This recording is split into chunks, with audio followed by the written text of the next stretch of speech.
This is the HBM200 multifunction welding machine.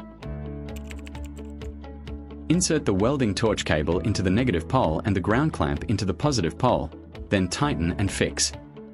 Adjust the current to about 100A. Clamp the base metal with the ground clamp.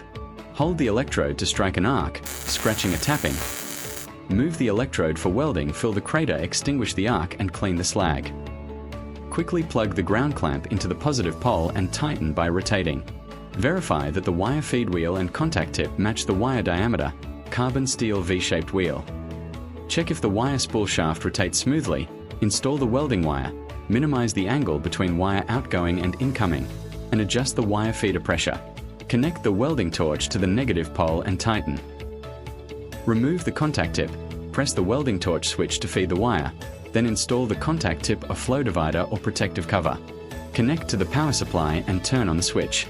Clamp the waste plate with the ground clamp and perform a test weld to adjust to the optimal parameters. Swing the welding torch to optimize the weld formation.